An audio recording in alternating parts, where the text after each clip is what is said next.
Hello you guys, welcome back to my channel. So over the summer I have read 3 thrillers, 3 fiction, and 6 romance books. So overall I have read 12 books this summer. So let's talk about them. So between June, July, and August, I only read 12 books, which I know is not a lot, but I was also taking a college class and I wasn't reading too much. I wasn't at my full reading potential, but I did read 12 books. So I want to talk about them with you. And most of them were honestly so good that I need to recommend them to you. So I'm not gonna go in order, I'm just gonna go like genre by genre. So let's start with the one that has like the most books, which is romance. So this book had been sitting on my bookshelf for years. I'm probably one of the last people to read this book because it's one of the most hyped up booktok books ever, which is Better Than the Movies by Lynn Painter. I don't know why it took me so long to read this. I think I just was never in the mood for it. But one day I was like, okay, I'm running out of books on my TBR. I'm kind of in the mood for like a rom-com. Let's try this one out. Little did I know that it would be so good. And I should have listened to what everyone was saying so much sooner. So this book follows Liz, who's obsessed with romantic comedies. By the way, this is young adult, so it's like high school students, but it's not like a cheesy young adult. It feels like you can read it at any age and still enjoy it. But so our main character, Liz, is obsessed with romantic comedies, because that was like her and her mom's way of bonding when she was younger, and her mom passed away, so that's like her way of like staying attached to her mom. And so she's looking for her like perfect boyfriend, simply based on these romantic comedies that she's obsessed with. But those are all movies and she's not finding what she wants. But without giving too much away, it's basically her trying to live out this romantic comedy, and she then finds a different love interest in someone that she never expected to be. It's an enemies to lovers. It's just so freaking cute. So overall, I thought that this was so good, so cute, had me smiling. I just wanted to keep reading it, and I actually ended up giving this 5 stars, and I would highly recommend this to anyone.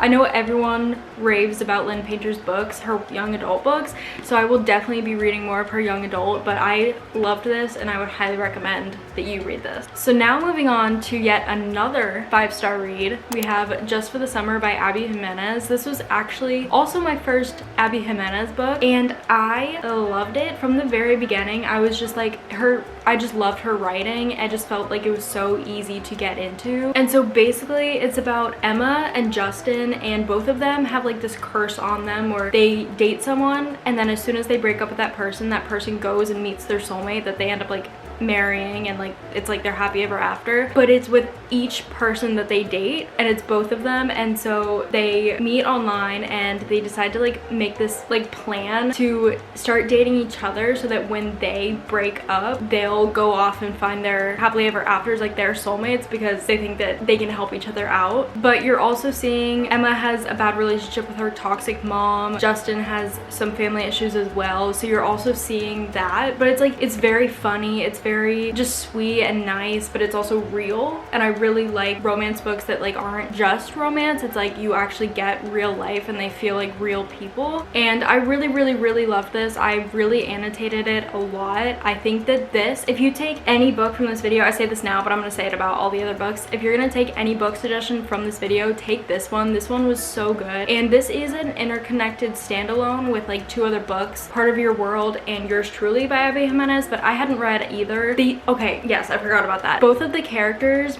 mainly the one from Part of Your World, I think it was, shows up a lot towards the end of this book, and it's like you kind of get a little confused if you haven't read it yet. So I would maybe recommend, but you don't need to, because I didn't and I was fine. I still rated it 5 stars, but I would definitely recommend, if you want to start with those 2 and then go to this one. Okay, so now moving on to The Cheat Sheet by Sarah Adams. First of all, I just want to say, when in Rome and practice makes perfect, some of my favorite books I've ever read. I love them. They were such a good time. I am so excited for the next book in that little series that she has. I absolutely love that series so much. But I don't know, So this follows Bree and Nathan, and it's a sports romance. You could probably tell from the cover, but is he on the NFL? Yeah, okay, so he's in the NFL. Honestly, I honestly can't even remember this. I have not thought about it since I read it, but they're like best friends to eventually lovers, but like neither of them know that they've each been like having like a huge amount of love for each other like for years and years and years, and they just like haven't talked about it. I don't know, it's just like it wasn't my favorite because I'm not like a big like sports romance girly, not entirely my thing. And I've also found that I prefer books where it's like characters are meeting for the first time rather than they've like known each other forever and like we don't know their history, because I just feel like it's easier to connect with them and like know everything about them, if that makes sense. At the time I rated this 4 stars, but since I've knocked it down to 3, because even though I would recommend this because I love Sarah Adams, I love her writing, I just think that it's like it's funny and it's like so easy to read. It's just I don't think about it ever, and it wasn't my favorite when these 2 books exist. I just can't rate this anything above 3 stars. And now moving on to the rule book, which is the interconnected standalone with the cheat sheet that I just talked about. So this is following another football player on the same team as Nathan from the cheat sheet, and his name is Derek. Okay, so Derek and Nora. So they actually dated in college and they broke up, and now in the present she becomes his agent and he's not happy about it. So she's trying to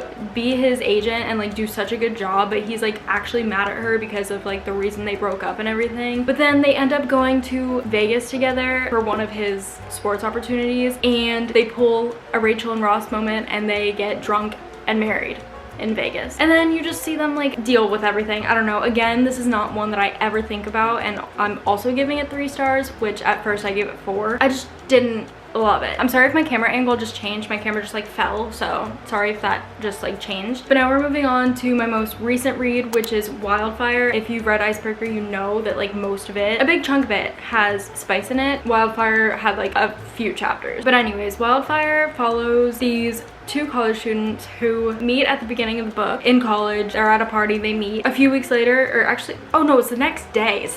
They end up at the same summer camp that they're both counselors at for the summer, and they're like, oh, hey, wasn't expecting to see you here. And now they have to spend the next few months together. They're in the same group, counseling the same kids. And with this one, you're dealing with them together, but then also their family trauma, their family issues. Then there's like the trope of found family with like all their friends and everything. It's just like, it's a very good like summer cozy read. I feel like this is so cozy, and I love her writing so much. And there's a playlist at the beginning with Queen Taylor and Ariana Grande. So cute. But I would highly recommend this one. I ended up giving this 4 stars. I could really relate to Aurora, the main female main character. I just feel like her and I, like, we have a lot in common. I could relate to her, but I did get a little bored in some places, and that's why it's a 4 and nothing higher. And now moving on to the last romance book. It's actually a novella by Ali Hazelwood, and I've read all of her novellas in the what's it called? Loath to Love You. So it's like this book, Loath to Love You, and there's 3 novellas in it, and I've read the other 2 before, so I wanted to read this one. I just love her writing, like her other like full books, The Love Hypothesis, Love on the Brain, I love them. I love her writing, so I wanted to read her novellas. I just needed like a little refresher, little break in between what I was reading before, so I decided to read Stuck With You, which is the second novella. I didn't go in order with them, but it's the second novella. And I'm gonna be so completely honest, I don't remember what this book is about. I know it's just like a short little novella, so it's like not really supposed to stick with you, but this one really didn't stick with me. At the time, I rated it 3 stars, and I'm just gonna stick with that because I don't remember any of it. I'm sorry, I can't tell you anything more. So now that we're done with romance, we're gonna move on to my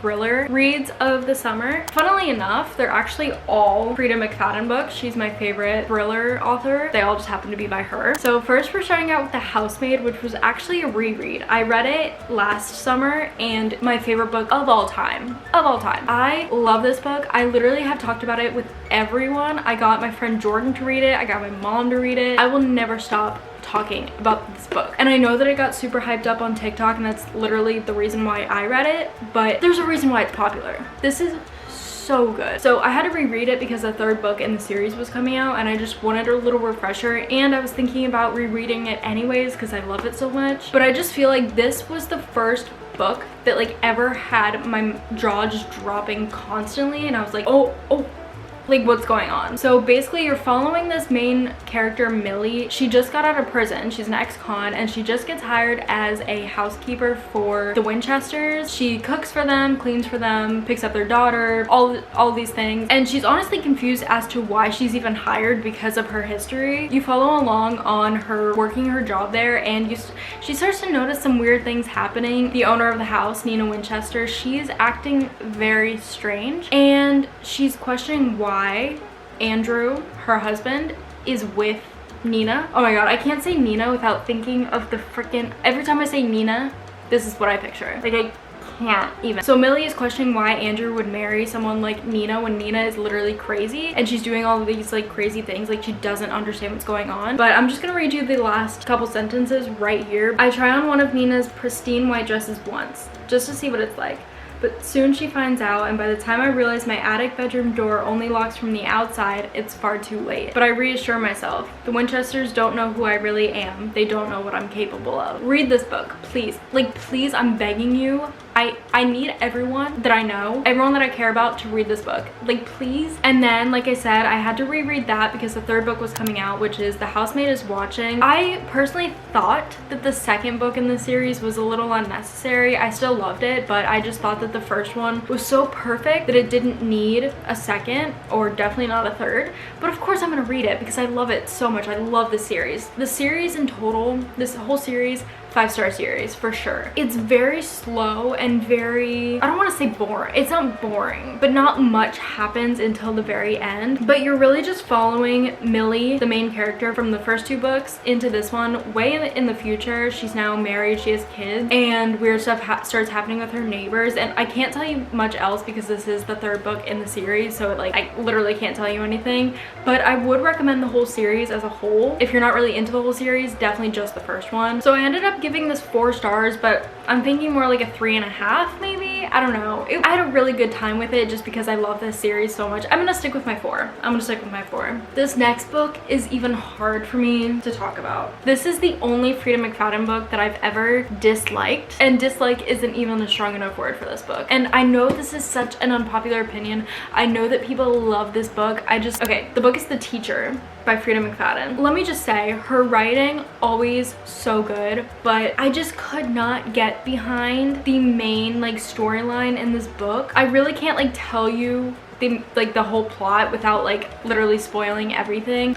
Just please, I don't even like, I feel like I need to warn you guys before reading this what it's about, but like I can't without spoiling everything. But basically this follows 2 different point of views. We have Eve, who's a teacher at this high school, and then Addie, who's a student at this high school. Addie was just involved in like a huge scandal with a teacher last school year, and so they're coming back, and Addie's like really like stressed because like everyone knows what happened, or everyone thinks they know what happened. Eve knows that this girl cannot be trusted. She has her as a student, and she just like knows that this girl's gonna like lie and just like not be good. I don't, oh my god.